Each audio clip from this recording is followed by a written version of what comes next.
These fresh spring eggs are going to feed our family this time next year. Today I will show you how we are going to make that happen, as well as some other ways we are using our spring egg flush. This is our second episode in our How We're Using Our Spring Egg Flush series, so if you missed the first video, make sure you go back and check that out. If you're new here, thanks for watching. My name's Jennifer, and you are watching Ranching and Roots, where we share our story of farming, faith, family, and rural living. Even though the pantry challenge is officially over, I do still have some canned meat in the pantry that I am trying to use up. So I am going to make some homemade pasta today and open a can of that meat, and we are going to make just a simple beef and noodle soup.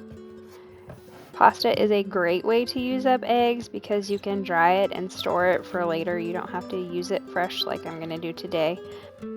So if you maybe work full-time during the week and want to do some meal prepping on the weekend, pasta is a great way to do so. You can use up 4 or 5 eggs at a time. For our small family of 3, if you have a bigger family, you could use up a ton of eggs. But it's an easy thing you can make over the weekend, and it'll be ready for you when you need it for a quick meal during the week. Bonus, this recipe only uses 4 ingredients that you almost guaranteed have in your house: flour, salt, eggs, and olive oil.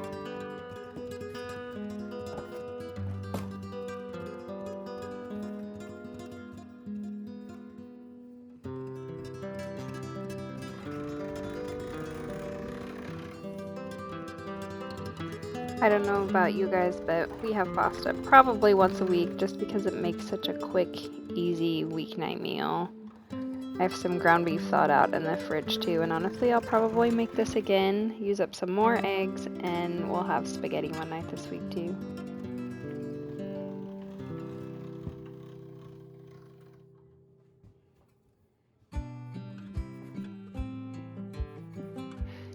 It has been beautiful around the homestead the last week or two, so we've spent a lot of time outside. So dinners have been a little lower maintenance, quick, easy meals, so I don't have to come in too early from being outside and get started in the kitchen. Got the windows open, the sunshine's coming in. I love this time of year. I am separating the noodles here so they can dry a little bit before I boil them. It is kind of important that you let them get just a little dry before you cook them, or they tend to want to clump together in the pot and just make one big blob of a noodle. Also, stirring them pretty vigorously when you first put them in there helps as well.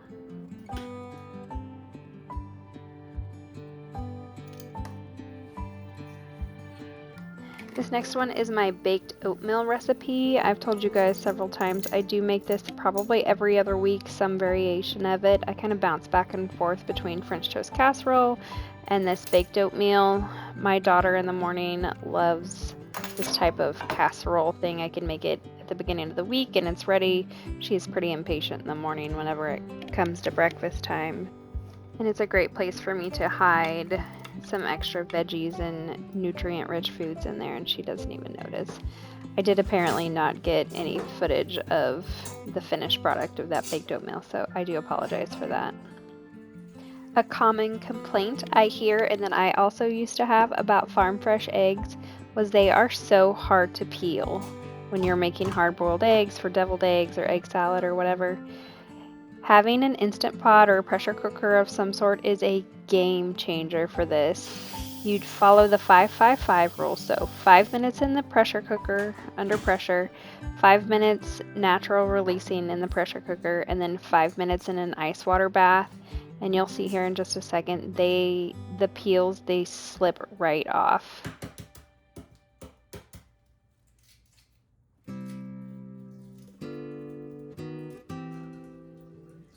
Now let's show you a couple ways we preserve eggs to use later next winter. One of the ways we preserve our eggs here on the farm during the spring is freeze drying. I love the freeze dryer because it's really fast and really simple. You just throw stuff in there and you kind of forget about it. Your hands-on time is very minimal. So if you're new to freeze drying, what a freeze dryer is, it's a refrigerator looking appliance with shelves in it, and you put these trays inside of it with your food on it, and it takes out 99% of the moisture in that food. So first of all, you'll freeze your food, which is what we're going to do right now. We're going to freeze some of these eggs, and then it drops the temperature down very low, and as it slowly heats back up, it puts that under a vacuum, so any moisture that occurs gets sucked out of that food, and you end up with a very, very dry, fluffy product. So these are some freeze-dried eggs from 2023. So these were freeze-dried raw, so they are still raw. So you'll use them just like you would raw eggs. And I'll show you. You can see it's very fluffy and flaky. Think astronaut food. This is the kind of food they take on the spaceship because it's so lightweight. And you just add water. So 2 tablespoons of powdered eggs to 2 tablespoons of water gives you the equivalent of 1 egg. So if I were making a recipe, I would just sub that. So I just write that on my jar. 1 egg equals 2 tablespoons powder plus 2 tablespoons water. And then this can last not as long in the jars. It'll still last a long time, but if you store it in Mylar bags that with an oxygen absorber, it can last up to 30 years and maintain 99% of its nutrition compared to just freezing or dehydrating or anything like that. That heating and freezing and all does take some of the nutrients out of it over time. So this is a great fast way to use up some of your eggs and store them for winter. It does change the flavor just a little bit. So if you're like scrambling them, you can tell. If you're using it in baked goods, you can't tell at all. So they're a wonderful baking substitute. So this is a freeze dryer tray. This is a large. This is a silicone mat. We're not going to use that today. So I know about 18 eggs will fit on one of these trays just from experience. That gets it really full. So we're going to put this in the freezer first and then mix our eggs up in here and pour it into the tray. And we're going to get it frozen first. Your freeze dryer will freeze things for you if you want it to, but it just makes it take a lot longer. So I like to pre-freeze things in the deep freezer and then put them in the freeze dryer frozen. That makes things go a little faster. So we are just going to crack 18 eggs in here, and we are going to scramble those up, and we will pour them in our trays in the freezer.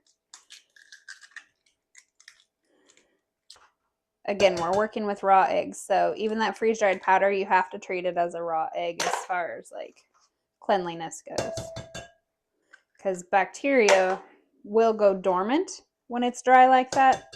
It doesn't kill it. And the reason we know that is, for example, yogurt, you can freeze dry, rehydrate it, and the bacteria come back to life and will still culture whatever you put it in your next batch of yogurt. So it is not a sterilization process by any means. Look how orange those yolks are. They look great. The freeze dryer is an excellent way to preserve lots of things. I've showed you before that I have freeze-dried peppers and onions are my favorite thing to freeze dry, honestly, because they just go, they're pre-chopped and they just go so easily in anything you're going to use them in. And during the busiest part of harvest season, like tomatoes and things, it is such a fast way. You can just chop them up and throw them on a freeze dryer tray and deal with them later. Just use my immersion blender for this. I've only ever done whole eggs. I bet you could separate them if you wanted to and have like freeze-dried egg white powder. I wonder if that would like whip together for a meringue. If anybody's tried that, comment in the comments and let me know how it worked out. Okay, I have my freeze dryer tray in here. The worst part about freeze drying is I really need a shelf that's empty, which is a rare occasion, but I rearranged some things and made room. You're gonna pour that in there very carefully. My shelf is not exactly level, so I want to be careful with that. And then I'm going to put a lid on it. I got these lids from freezedryingsupplies.com. Not an affiliate or anything, but they are nice. They fit on there nice and snug, and they stack. So I'm going to snap that on. It's kind of hard to do, especially without spilling the eggs. But then we can put another tray on top and keep going.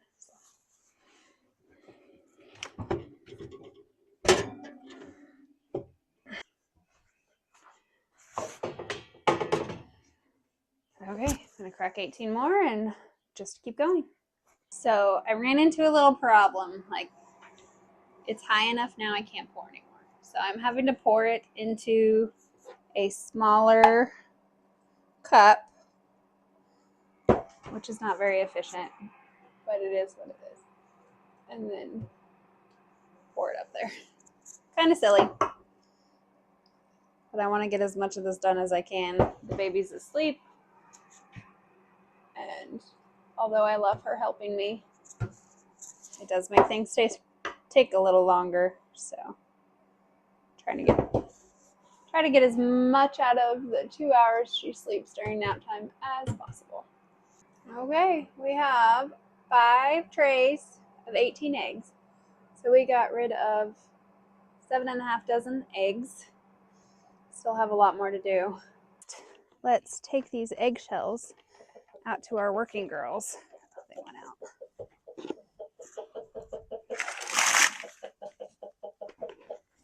as a special treat. Sorry, that was probably really shaky. It's a beautiful day. There's like no wind, which is weird for spring around Southwest Missouri. You guys, look at my lettuce. We're probably gonna have a salad for dinner. Some radishes. Yum. Okay, let's go water glass some eggs. Okay, so we're gonna water glass some eggs. All you have to do is take your clean, unwashed eggs and put them in a jar. So you want eggs that are not dirty at all, which in the springtime is kind of rare. So this basket had the cleanest. I'm going to go through them again. Like, that one's got a little dirty spot. So we're not going to do that. We don't want any dirt in there. We want the clean ones, and they have to be unwashed. They have to have that membrane that goes around the shell intact.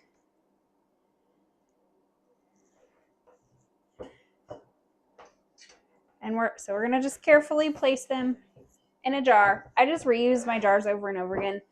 We put lime in there, and this lime is kind of hard to get off, and I don't really want to use these for anything else. So I just use, that's why they look kind of gunky. I've rinsed them out, but they still have a little bit of lime powder on the inside. And then I have mixed up ahead of time a concentration of 1 ounce of lime per quart of water. So this will hold 2 quarts. So I originally did 2 ounces and 2 quarts in this half-gallon jar. We're going to just pour that over so all the eggs are completely submerged. I will have to make more of this. This won't be enough. I had started a batch already, so I had to use part of this to top another jar off. So we'll just pour this over there, and then these eggs will be good for at least a year. I'll use these over the winter next year for what we'll call fresh eating eggs. So scrambled eggs, maybe fried eggs, baking. Fried eggs don't do as well because the yolks are awful soft, so they don't like stay together. But they're perfect for scrambled eggs and baking. So we're just going to get this jar filled as full as the amount of clean eggs I have. It rained this week, so my eggs have been a little muddy. And I'll just add to this jar. You don't have to do it all at once. You just have to keep the top ones covered. So I will just, as more eggs come in, I'll pick out the clean ones and put in the jar and top them off with some more lime solution. And then just keep going until I've got as many as I think I need for the winter. I am selling some too. I sold 8 dozen over the weekend. So that helps with feed cost and helps me offload eggs too. They'll keep a really long time in the refrigerator. You don't have to put them in the refrigerator, but they'll last long in the refrigerator. If you don't wash them, they stay perfectly fine on the counter for a while. But they do last longer in the refrigerator, so I do tend to refrigerate the oldest of my eggs just so they last longer. Because when it gets warm, the girls will slow down, and I want my fresh eggs to last into the fall. So I will just refrigerate them so they last longer. It's like an Easter basket. Got all colors in here. I used to do this in 5-gallon buckets, and I will still do a 5-gallon bucket, but I'll only fill it about half full because the weight of the ones on top over time tends to crack the ones on the bottom. So you want to check for cracks too, because obviously if they have a crack, they're not going to store well. Okay. I'm just going to shake this up.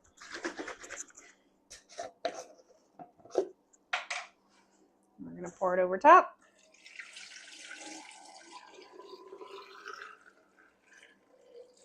Yep. We're going to have to make more. So we'll do that. I'm going to get my scale here.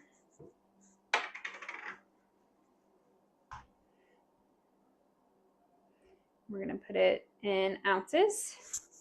I'm going to get a spoon because you really shouldn't touch that lime.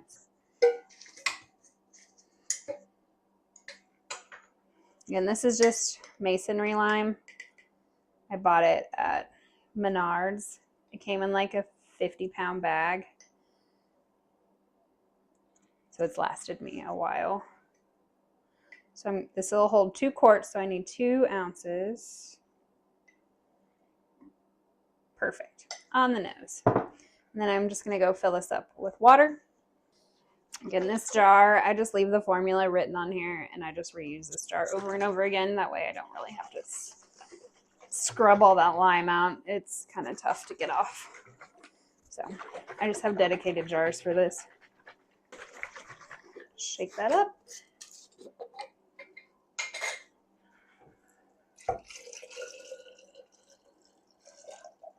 Make sure they're totally covered. Clean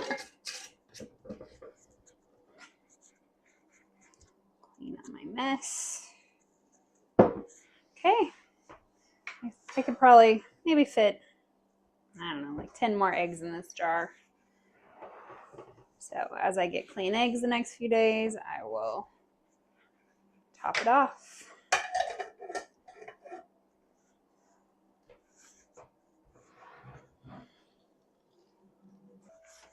This is a jar I was working on the other day. You can see the water is kind of cleared up a little bit. That's totally fine. How it's got like the lime settled on top of the eggs. That's totally fine too. That's what they look like. That jar can hold a few more too. So I could probably fit another dozen or so in these jars. And then I have a much smaller jar than I have for this purpose too. Once I get those done, I'll probably do about a half of a 5-gallon bucket, and that'll probably be enough for us for this year. All right, our eggs are frozen, so we need to get the freeze dryer going. So this is a freeze dryer. This is a large size freeze dryer. Again, we got it from Harvest Right. Sorry for the lighting. It is in the same place as our grow station. So we're gonna get it started. Just click start, and it will cool this chamber down so it doesn't thaw the eggs when we first put them in here. So we'll come back in about 15 minutes and load the eggs.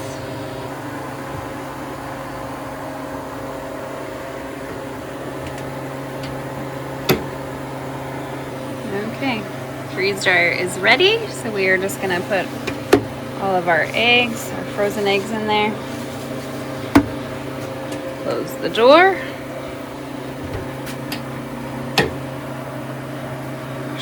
Continue. We've already closed the valve. And we'll leave it alone for probably 24 to 48 hours. We'll see how long it takes. Alright guys, our eggs are all finished. We are going to open the drain valve back here. Okay. Now the way to tell if this is done, feel the center, and it will not feel cold even though this chamber is like really cold, -40. If you touch the middle, and it doesn't feel cold, that means it's done. Because any water in there would still feel cold. So it is all finished. Let me show you guys what it looks like. Back up a little bit.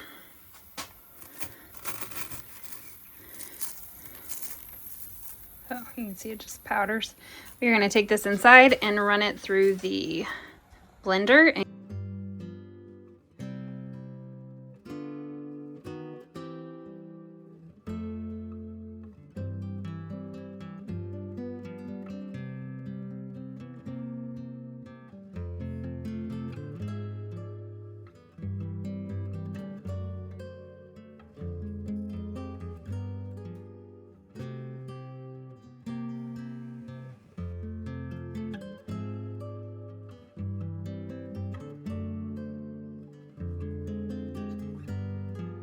While I was over there running these eggs through the blender to get them down to that fine powder, Josh got started on the vacuum sealing. This is an attachment we bought to go along with our regular vacuum sealer, and it will vacuum seal your jars for you. This is the one time that it is okay to reuse old jar lids.